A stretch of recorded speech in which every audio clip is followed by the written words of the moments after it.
اگر کسی کو ادھار دی ہوئی چیز گم ہو جائے یا خراب ہو جائے تو کیا اس کا تاوان لینا جائز ہوگا؟ بسم اللہ الرحمن الرحیم۔ ادھار دی ہوئی چیز اگر تو وہ پیسوں کی صورت میں ہو تو یاد رکھیں، اصول آپ نے یاد رکھنا ہے کہ روپے پیسے ایسی چیز ہوتے ہیں کہ جو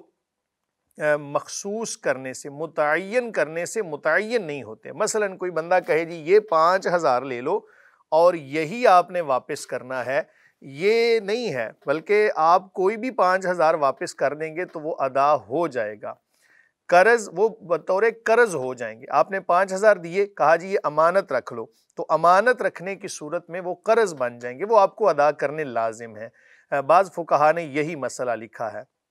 لیکن اگر بہرحال آپ نے کوئی امانت رکھی تھی، کوئی چیز ایسی کہ جو محسوس تھی، یا کوئی بھی ایسی چیز آپ نے کسی کے پاس کوئی گھڑی امانت رکھ دی یا کوئی بھی اور چیز، تو اگر وہ ضائع ہو گئی تو اس حوالے سے یہ آپ نے اصول یاد رکھنا ہے کہ امین جو بندہ ہے، جس کے پاس آپ نے امانت رکھی ہے، اگر تو وہ اپنی طرف سے پوری حفاظت کرے، حفاظت کرنے کے باوجود وہ ضائع ہو گئی تو ایسی صورت میں امین کے اوپر کوئی تاوان نہیں ہوتا۔ شرعی اصول یہی ہے کہ امانت اگر ہلاک ہو جائے، ضائع ہو جائے تو اس کا واپس کرنا یہ لازم نہیں ہوتا۔ لیکن اگر اس بندے کی کوتاہی اس میں شامل تھی، مثلا آپ نے کسی بندے کو گاڑی دی اور آپ نے کہا کہ جناب یہ میں آپ کے پاس بطور امانت رکھ رہا ہوں، اب اس نے کیا کیا جناب، باہر گلی میں کھڑی کر دی، لاک بھی اس کا نہیں کیا، اب وہ ضائع ہو گئی، کوئی چرا کے لے گیا، تو ایسی صورت میں یہ بندہ ضامن ہوگا کیونکہ اس نے حفاظت ہی نہیں کی۔ ہاں اگر گاڑی امانت رکھی تھی، اس بندے نے جناب اس کو لاک بھی لگایا، ٹریکر شریکر جو بھی جناب اس کے پاس چیزیں تھیں، اپنی طرف سے اس نے پورے لوازمات پورے کر دیے، اب اگر وہ ضائع ہو گئی تو یہ شرعی طور پر اس پر کوئی تاوان نہیں ہوگا۔ اس کے علاوہ اگر کوئی اور سوال آپ کا ہو تو وہ آپ مزید کر سکتے ہیں۔ جی مفتی صاحب، اگلا سوال ایک بہن ملتان سے پوچھتی ہیں کہ وضو میں اگر کچھ کھا لیں تو کیا نماز سے پہلے کلی کرنا ضروری ہوگا یا نہیں؟ بسم اللہ الرحمن الرحیم۔ یہ ایک سوال آپ کا کومنٹ میں بھی آیا تھا، مجھے وہ بھی یاد پڑ رہا ہے کہ ایک بندے نے سوال کیا تھا جی اونٹ کا گوشت کھانے کے بعد وضو کرنے کا کیا حکم ہے، تو اس کے ضمن میں وہ بھی مسئلہ آپ سماعت کر لیجئے گا۔ یاد رکھیں کہ وضو کی دو اقسام سمجھ لیں آپ بنیادی طور پر۔ ایک ہوتا ہے وضو کا لغوی معنی، وضو کا لغوی معنی ہوتا ہے دھونا، اور وضو کی ایک قسم ہوتی ہے وضو صغیر جس کو کہا جاتا ہے، ایک وضو کی قسم ہے وضو کبیر۔ وضو صغیر کیا ہے جناب، ہاتھوں کا دھو لینا، کلی کر لینا، یہ ہے وضو صغیر، اور وضو کا لغوی معنی ہوتا ہے دھونا۔ تو اگر آپ نے مکمل وضو کیا تھا، وضو کبیر آپ نے کیا ہوا تھا،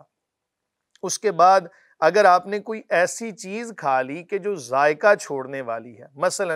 آپ نے جناب اونٹ کا گوشت ہی کہہ لیں وہ کھا لیا تھا، نبی کریم صلی اللہ علیہ وآلہ وسلم سے منقول ہے جس کا مفہوم ہے کہ آپ صلی اللہ علیہ وآلہ وسلم نے کوئی ایسی چیز استعمال فرمائی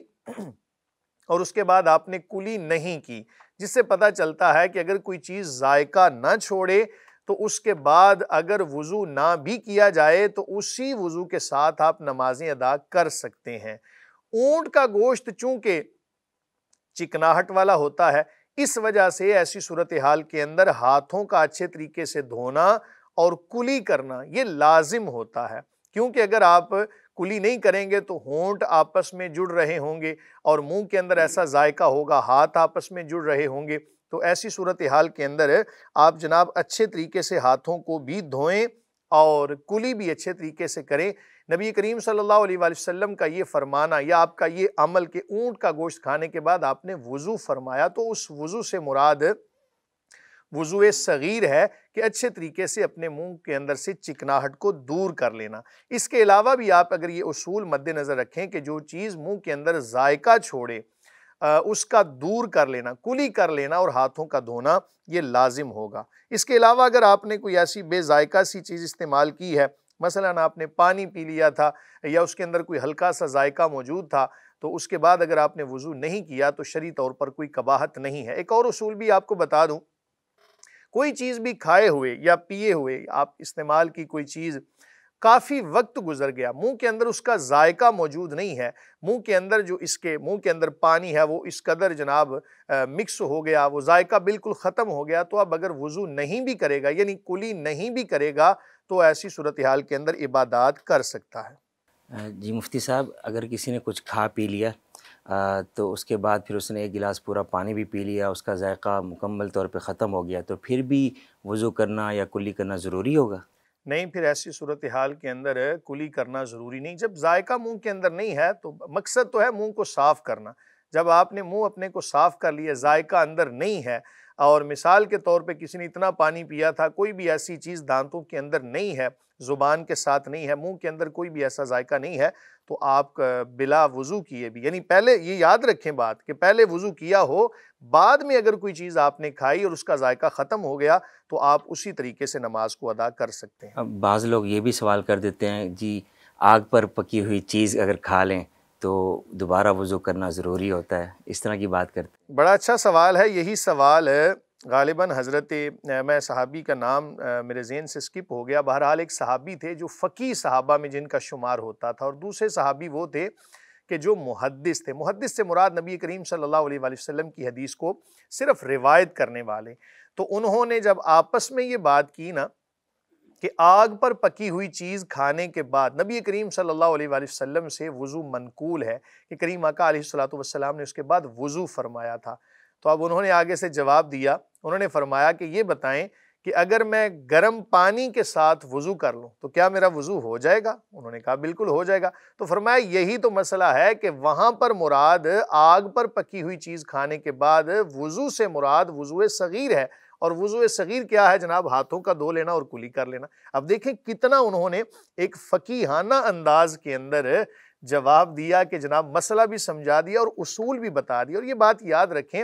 دین اسلام کے حوالے سے جب اصول مد نظر ہوتے ہیں نا تو پھر بہت ساری خطاؤں سے بندہ بچ جاتا ہے۔ جی مفتی صاحب، اگلا سوال فیصل آباد سے ایک بہن پوچھتی ہیں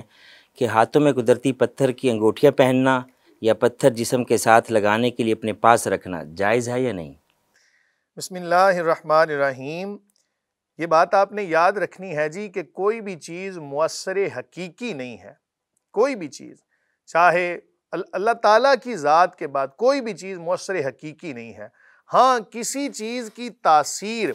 اگر آپ مجازی طور پہ لیں تو اس میں کوئی قباحت نہیں ہے۔ مثال کے طور پہ آپ کے پاس جناب گرم پانی پڑا ہوا ہے، پانی سے آپ بھاپ لے رہے ہیں، تو ایسی صورتحال کے اندر آپ اسے کوئی مؤثر حقیقی تو نہیں سمجھ رہے، اس بھاپ سے آپ فائدہ حاصل کر رہے ہیں۔ ماہرین کچھ لکھتے ہیں کہ پتھروں سے ایسی شعاعیں خارج ہوتی ہیں کہ جن کا کچھ نہ کچھ اثر ہوتا ہے